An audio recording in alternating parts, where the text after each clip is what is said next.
Hello, everybody, and welcome back to another episode of Insomniac Spider-Man videos. Today, I'll be talking about the possibility of a good living environment and traversal in Spider-Man PS4. For living environment, some of the ideas I had were people playing in sports parks, um, people showing love or hate for Spider-Man as it was seen in Spider-Man 2. Like if you were swinging around the city, you'd hear people say, get a job, or I love you, Spider-Man. So there's both sides of the spectrum. Um, and also another part of the living environment would be breakable objects. So if you swing into a building, you would see the results of your impact. I actually think I've heard somebody say something like this before, and credit to whoever that was. I'm not sure who it was.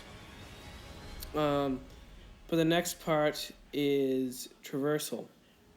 For traversal, I would want swinging that takes the best parts of previous Spider-Man games.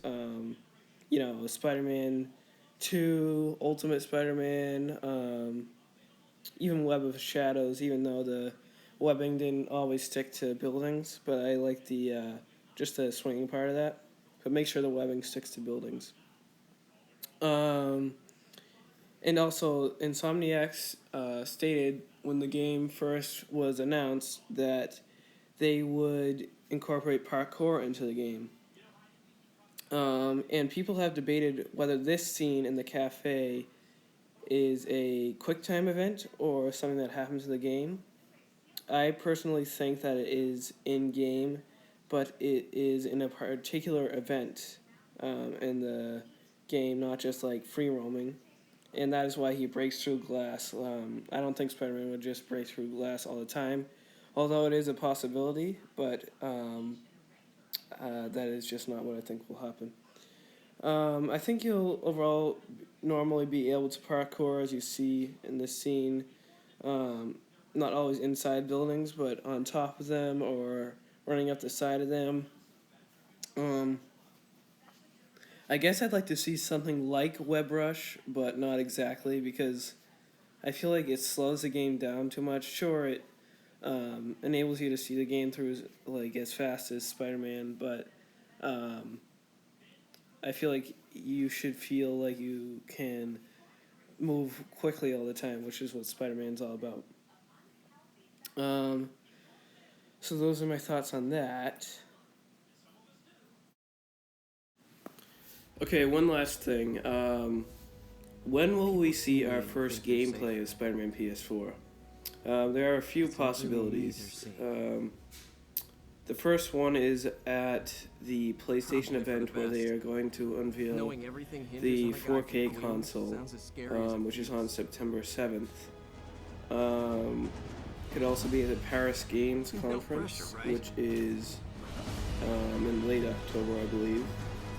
And the last and probably most probable is that it will be shown at the PlayStation Experience.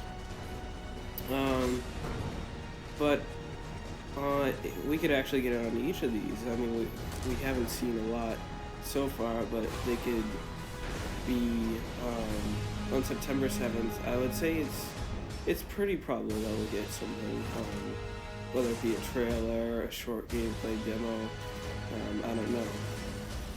I just hope we get something at each of them. So I would say at the PlayStation Experience, as I said before, that we would get the most of something, whether it be a release date or a big gameplay demo. But this is how I want it all to pan out. So we get something on September 7th. A trailer, gameplay, just something, a release date, I don't know. Then in December at the PlayStation Experience, something even more substantial, like I said, a larger gameplay demo or a release date.